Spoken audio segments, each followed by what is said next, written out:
I think that if you stay in your comfort zone, then that's all you're going to have. And if you're okay with that, then that's great. But don't let fear be the reason that you don't make that step forward, or you don't do something that you love, or you don't go for it with someone because of fear of being hurt. Whatever comes your way, I am telling you, if I can get through it, you can get through it, and you'll be better on the other side because of it. This is Andrew Petty is Dying, where we tap into the power of our mortality to become the people we were made to be and live the lives we were made to live. I'm your host, Andrew Petty, and I'm dying. I hate to say it, but so are you. What do you consider risky? A harrowing late-night brush with death in 2018 changed Andrea Green's life forever. Since then, she's related to risk very differently and lives with even more guts, gusto, and abandon as a result. This episode will challenge your relationship with risk, and I hope it will encourage you to change your relationship with it too.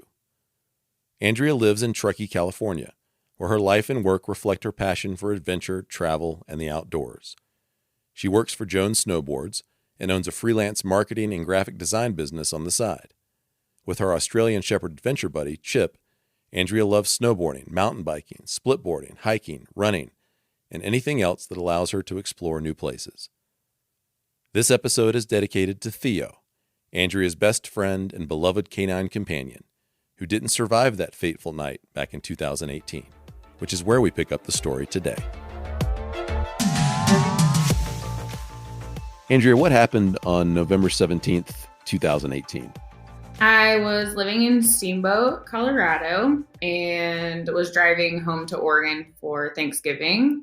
I was super excited to see my family. I hadn't seen them in about 6 months, which is a lot longer than I'm used to. So I decided to drive through the night, thinking there was less traffic. I would get there faster and have a full rest of the day with them when I arrived.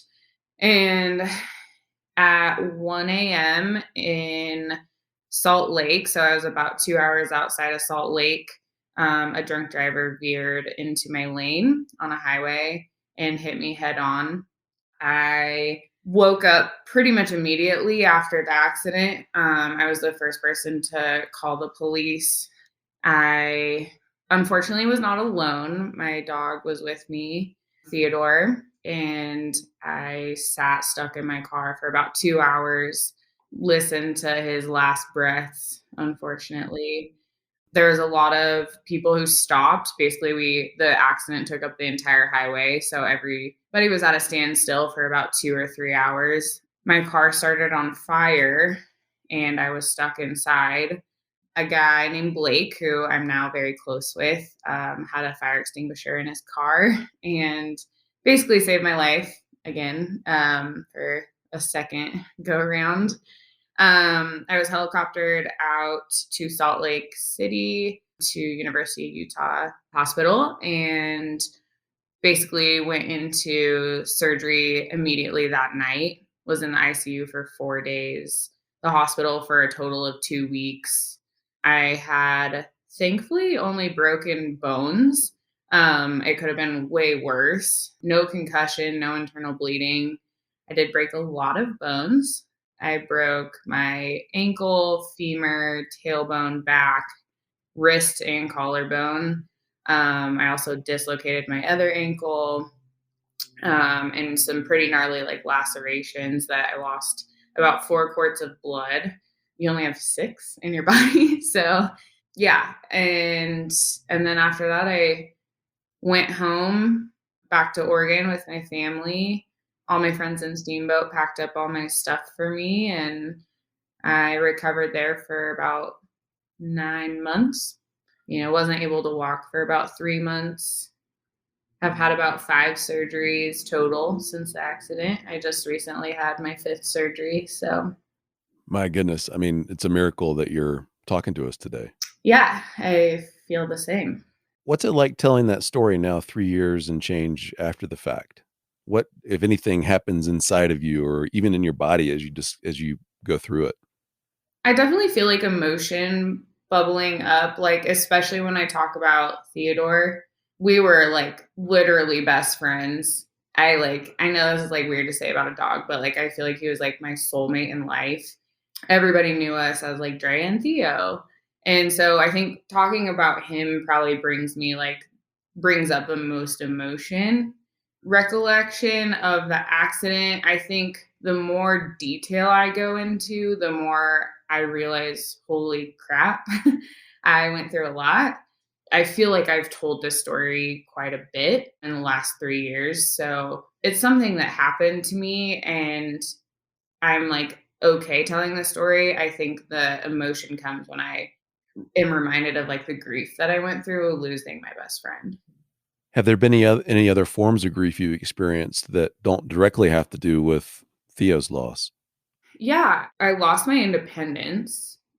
I mean, literally, my mom and sister, thankfully, I have like such a great support system that they were able to help take care of me. I had a ton of friends, but my mom and my sister were there through it all. And I couldn't go to the bathroom.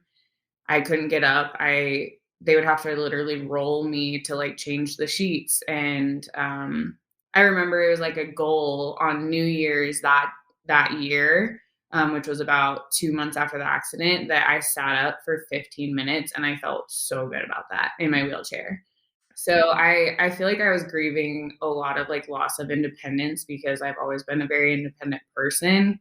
So that was hard, but I eventually got that back. And so I think knowing that that was eventually going to come back, it was a short-term loss, I guess. Still hard nonetheless, but I lost like quite a few things. I lost my job. I had to move out of this like cool new place that I had just moved 6 months prior. There was like small losses here and there, loss of my health. That was a really hard one and still is a really hard one for me. I just got some metal removed the first week of December. I'm so thankful that I was even able to get it removed. But before that, I was pretty much constantly in pain, doing all the things I love to do outside, and so that like loss of health is like constantly with me. So that's been a tough one as well. Coming to terms with the fact that like my body does not function how it used to. What is it like to be aware that your body doesn't function the way that it does? What is your mental and emotional processing of that? And then how do you work your way through it? Before my accident, and still, I'm just a very outdoorsy person. Seeing like my dog happy outside was like, I think kind of some of the driver for that. So living in Bend, Oregon, I was constantly hiking, snowboarding, doing all that stuff. Coming to terms with the fact that I, for a while, couldn't do that was really hard because that's where I like find my peace and my happiness and where I go if I'm feeling stressed or anxious. And I couldn't do that. And so I had to find other ways to like deal with the mental health part of it and not necessarily the physical health. What did you do? What other ways did you find? I would like journal, read, visit with friends and family. Me and my mom watched a lot of Friends. But yeah, meditation, it's tough when like you find your peace outside and then all of a sudden you don't have that anymore. So yeah, I found a lot coloring was like really fun. I would like my friend got me like a cuss word coloring book. So it's like kind of funny to like color in, cuss words, but an adult coloring book. Mhm. I feel like just a lot of stuff that you do at home in bed or before you go to bed, but that was kind of just my whole life for a while. How did your perspective change on what mattered more than other things in life when you found yourself completely dependent upon other people, your favorite forms of movement and exploration taken away from you, and you realized you'd been a hairbreadth from death? What changed in terms of your perspective about what's more important in life than other things? I think a huge thing that I learned was that life could be taken away from you at any moment. Like, it doesn't matter if you're 10, it doesn't matter if you're 28, it doesn't matter if you're 75 or 100. Life will end eventually. So I think it was just like a realization that, like, okay, I know that I'm 28 years old. Of course, like, as a 28-year-old, you're not thinking like, oh, like, life's gonna end soon. Like, you know that you have a full life ahead of you, but you don't actually know that. I really learned, like, life is short. I feel like a lot of my perspective now is just that life is short. So take the risks. Before my accident, I was single. So my dating life changed quite a bit. Like, just, I just don't have time for like the games or whatever. I was just very to the point with every person. Like, this is what I'm looking for. And I wasn't scared to do that because I knew it would like get me closer to what I wanted. And life's short, so just take those risks, have those conversations, take the job, just like stuff that you would maybe think twice about. Like, I don't know, should I? Like, oh, that's kind of a scary conversation. It just almost made me like just not scared anymore.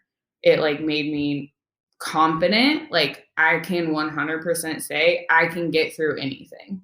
There's nothing that I cannot get through. Heartbreak, grief. Like, I never thought I would be able to get over the loss of my dog, but like, I've gotten through that grief, and like knowing that I can get through broken bones and health setbacks and that kind of stuff. So basically, I just feel like anything that comes my way, I will be able to get through. I just need to figure out how. That's super interesting. It's not if, it's going to be how. And having had this experience, it emboldened you to have the resolve that you can get through anything. And that's something I want to really double down on for our listeners, is the fact that this extremely traumatic, very difficult experience that really is still with you in the form of continued recovery and restorative surgeries you're having, and continuing to learn how to live your life again, an experience that none of us would wish on anybody or hope to have ourselves, has had the effect of emboldening you in life. It's encouraged you, it's infused you with more courage than you once had before, and it's encouraged you to take the risks, little and big, that in the past you might have backed away from. And none of us want to have your experience. And part of the point of this podcast is to say, how can we learn from those that have had traumatic encounters with mortality and other kinds of major events, to see what they've learned, and is it possible for us to deploy those lessons without their experience? In my experience, of course, as I talked about in an episode recently called How Death is Bringing Me to Life, is that after 3 years of spending time with people like you and leading the graveyard group masterminds where we use mortality as a motivator, embracing the mortality mindset can in fact embolden us in ways that are similar to if we'd had a traumatic experience and had a brush with death and realized that life is short. And so I hope that we're all really hearing you, and you're saying on the other side of it, you're going, life is short, whether you're 10 or in your case, 28 at the time of the accident. It comes for all of us. You never know how. It's just a matter of when. So I'm hoping that we'll be able to take that to heart and begin to risk being a little bit more courageous, just a little bit bolder in the way that we tackle everyday life. I love how your relationships became more no nonsense. You kind of cut the corner on some of the processes that might have otherwise occurred to kind of get to the heart of the matter. Yeah. Something that I thought was really cool recently. I'm 3 years after the accident. I just had my 3-year anniversary. Around the time of the accident, I tend to go back on like some journals that I wrote at the time or after or whatever. And there was a journal entry that mentioned I was reading a Glennon Doyle book, and she was talking about her perfect life. What does your perfect life look like right now? And so I wrote every aspect, roommates, a significant other, another dog in my life, maybe just all these different aspects, friends, family, where I live, my job. And reading back on that this year, I realized I'm in it. I literally am living that perfect life. And I feel like it has to do with the high risks and just taking chances and not being like afraid to make changes or just go for what you want. So that was kind of a cool little like, oh, I'm doing it realization. Well, that's a great activity. I would commend that to anyone who hasn't done that. If you can sit down and in great specificity design the life that you want, that feels like it would be the most amazing life you can imagine. In your case, did you set out after having done that activity to actually go and execute on each of those things? Or in hindsight, do you realize it was more like it just began to unfold? I think it began to unfold, but I am also like a very goal-oriented person, and so I think almost like manifesting those things in my life, writing them down, and just knowing that that's what I wanted. I surrounded myself with those types of friends. When I was ready, I listened to myself and my like intuition about when I was ready to get a new dog, and now I have the best, like obviously no one's gonna be Theodore, but my new dog Chip is so awesome. He's like the best adventure buddy. And like with dating, I took risks. I was true to myself. I listened to my intuition. And now I'm with someone who is so awesome. It's been the easiest and most healthy relationship I've ever been in. And I don't necessarily think I was like, oh, this is exactly what I want. Cause a lot of those things you can't really like predict, I guess. Or you can't, like, this is the person I want to be with. It just like he came into my life. But I think that's because I was giving off this energy of like high risk, going for what I want, listening to intuition and so on. So And in hindsight, the risks, quote unquote, that you've taken since the accident, as you look back on them and evaluate them now in the bit with the benefit of hindsight, how risky were they actually? not at all. Okay, I was interested if you'd say that. How it's basically how I should have just been living before. I think actually like before my accident too, I was kind of on that track already, and I feel like it was a big risk for me to move to Steamboat, and it was huge. Like that was a huge decision in my life that I need to do something like to get myself out of my comfort zone. And it really did. Like, obviously, I've ended up here. And what's funny is, like, I wouldn't change it. I wouldn't, like, wish that this had never happened because I feel like I've learned so much from it. Yeah, I'm actually envious of it. I mean, it's such a stupid thing to say, like, because of course I don't want what happened to you to happen to me, but you just said I wouldn't change it. And what I'm envious of is the clarity and the perspective that you've gained as a result, and the resolve behind that clarity and perspective to act on it and to live with fewer regrets in the moment and to embrace and tackle risks that in the past might have seemed too risky. And you said those risks in hindsight, as you evaluate them, were not risky at all. As you observe the pre-accident Andrea and the post-accident Andrea, what were some of the things that were keeping you from taking some of the risks before that you're now so willing to take and you now evaluate as not very risky at all, in fact? What's in our way? Fear. Fear of being accepted, or fear of being loved, or fear of getting out of your comfort zone. What everybody's fears are different, obviously. I know, like, for one example, like my comfort zone was Bend, Oregon. I had the best friends, the best community, and they were so awesome. Like during the accident, I had the best support system I could have ever imagined.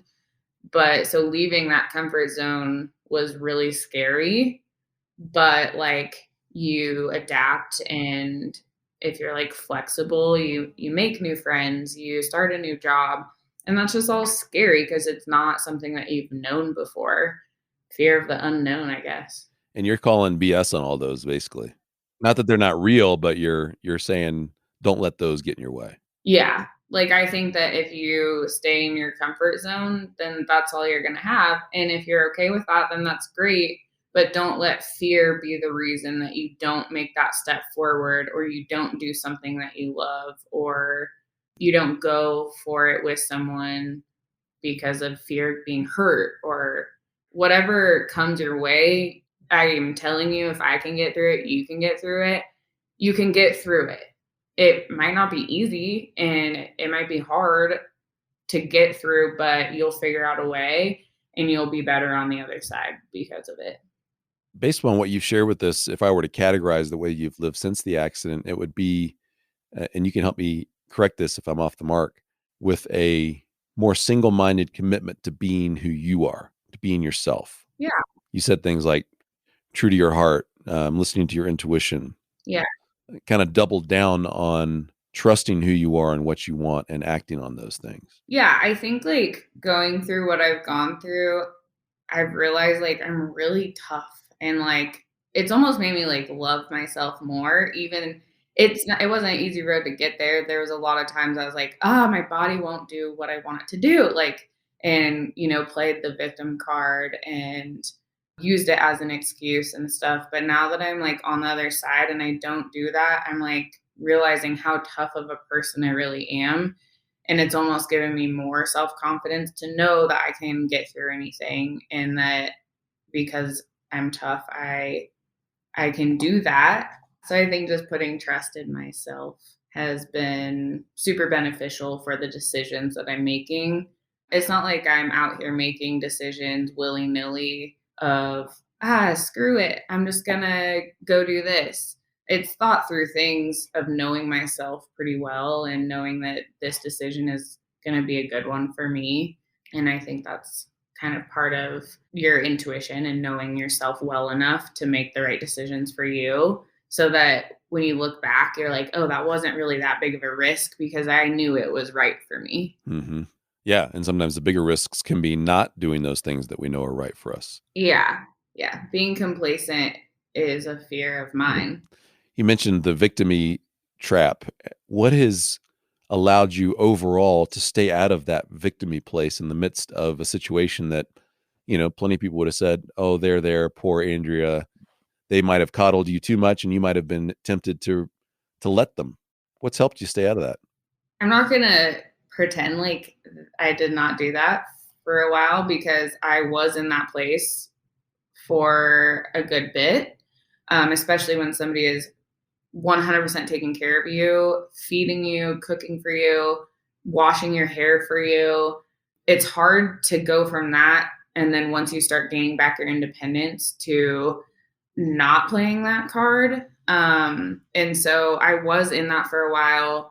Even when I moved to Truckee 2.5 years ago, I used that as an excuse for why I was a little bit more out of shape or why I couldn't keep up with people while they were mountain biking uphill or, split boarding. I definitely used it as an excuse. And then I read The Subtle Art of Not Giving a F word. And there is a quote in there that I ended up writing in my journal that was like, what happened to you is not your fault, but the way that you react is your responsibility. And that just like hit home for me reading that. And ever since I have taken more responsibility in my recovery instead of spiraling into it wasn't my fault, like none of this is my fault and this is just like how I am. Like with the pain that I felt, I got the medal out, I go to CrossFit, I do all these things so that I don't have to use that as an excuse of why I'm slower or why now I'm just like I'm just slower. But, yeah, so just taking responsibility of what you can control. And I think that that's a huge thing that I've learned is you can only control what you can control and you have to like let go of the rest. I had heard the verdict of the guy that hit me. It didn't feel fair, his consequences, I guess, of what had happened. And my friend Thomas, I called him crying. He said, that sucks. Like, that is not fair. He should have got worse, but that's not something you can control. You need to focus on your health. You need to focus on your relationships. You need to focus on your mental health. You can only control what you can control. So focus on those things because this is out of your hands. And ever since then, I have kind of taken that I can only control what I can control, which is like so good in everyday life. I feel like, okay, you know what? This is out of my control. The pandemic, out of my control. What I can control is how I deal with it, making sure that I'm sound mentally and that if I need to go to counseling, I go to counseling If I am having PTSD, that I deal with that. Those are the things that I can control. And I'm just really glad that he had said that to me so early on. Great counsel. And something that I want to highlight for our audience is part of what you're getting at is just the idea that the best work we can do in our lives is the work to fix and improve ourselves and to be the best us that we know how to be any given day, any given moment. And from my perspective, that's the work of a lifetime. That's enough work to fill every day, all day, every day for the rest of our lives. The good news about that work is that it's not selfish work, because when we continue to improve ourselves and to limit ourselves to what we are able to actually control, then as we grow, we show up as different people in every environment, every relationship in our life. And because we're evolving and improving, our influence in each of those arenas of our life changes.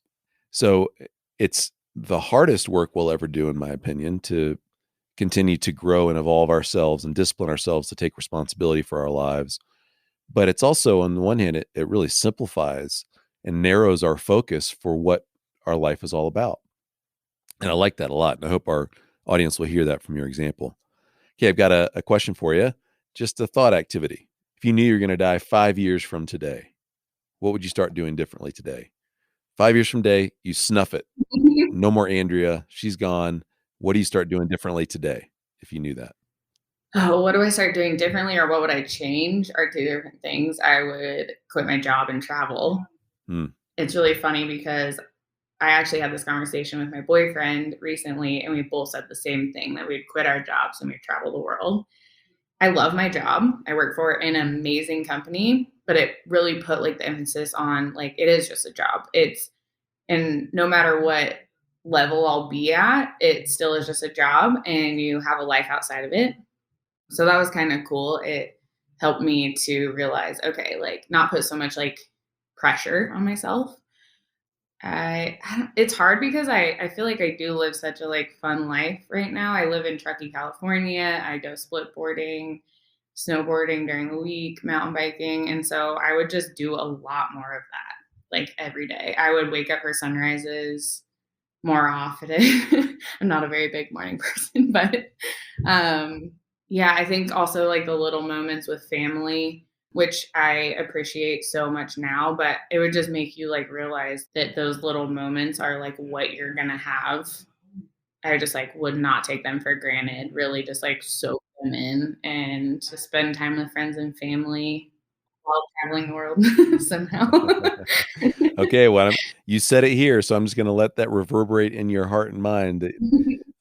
You said earlier too that we might die a long time from now, but we might die tomorrow, or we might die today, might die 5 years from now, and so your answer was quit your job, do the remote thing, and travel more, and also spend more regular time with family and friends. All right, I hope you're hearing that as you say it. What do you hope we all take away from your story? I think I don't know if I emphasized it as much of a help as it was through my process, but I think a huge key to happiness is mental health. If you struggle with mental health issues, they are consuming. And so getting ahead of things, getting ahead of depression, anxiety, all that stuff, like those things are crippling in your life and really play a huge part in happiness. And so knowing how to ask for help and get help so that you can live like your fullest life. I think that I knew I've gone through depression cycles and I knew traumatic instances were something that caused my depression cycles. And so I knew after my accident, I have to go seek help or I'm going to die. I'm going to spiral into a depression again. So just like knowing yourself well enough that you can ask for help and get that help so that you can live your fullest life, because it's really hard to have a happy full life when you're depressed or when you're constantly anxious or just dealing with all this stuff mentally. What are you up to, and how can people find you if they'd like to connect with you and they've benefited from hearing from you and want to know more? Yeah, I would love, I mean, I'm always happy to like talk about things. My Instagram is at every damn Dre on Instagram, or Dawn Patrol Designs is my marketing graphic design company. I know I said I'm not a very big morning person, but I do love a good dawn patrol. So Good. And I'll include your contact info in the show notes for this episode as well, for those that didn't catch it verbally here. Andrea, thanks so much for the gift of your story and your insights. They're hard won. Your wisdom is hard won. Appreciate your vulnerability. There are a bunch of people out there who are going to benefit from your story, and they're going to be just a little bit more alive because of having heard what you share with them. And it impacts me. So I appreciate it. It's a personal thing for me to engage in these stories because it changes me. And for all of you out there listening, remember, you are going to die, but you are not dead yet. So get after it. Pause for a moment. I mean, really pause. Let the swirl of life continue to swirl around you as you quiet your heart and mind. Now, search within yourself for something that you want to do or even know you need to do that feels risky to you. How risky is it, really? With the hard-won perspective born of a close personal encounter with mortality, the loss of her best friend, and the physical and emotional trial that ensued, Andrea challenged us all to not let fear be the thing that gets in the way of what we want or need to do. Are you willing to borrow a page from Andrea's playbook and go for it? I am. In fact, after recording this episode, I decided to declare 2022 a year of boldness, a year to pull the trigger on the things I've been dragging my feet on or shrinking back in fear from, a year to experience the real-world consequences of risks taken, rather than suffer the diminishment that occurs when I don't take the risk and can only wonder what might have happened if I had. You heard it here, and you can hold me to it. Back to you and the risk you have in mind. What's just one thing you're willing and able to do today in the direction of that risk? Whatever your answer is, do it. Life is short. There is no tomorrow, only today. How are you changing your relationship with risk? Shoot me a note on Facebook, Instagram, or LinkedIn at Andrew Petty Coach, or email me at andrew@digdeepwinbig.com. I'm so glad you tuned in today. Don't forget to follow this show, and I'll see you next time on Andrew Petty is Dying.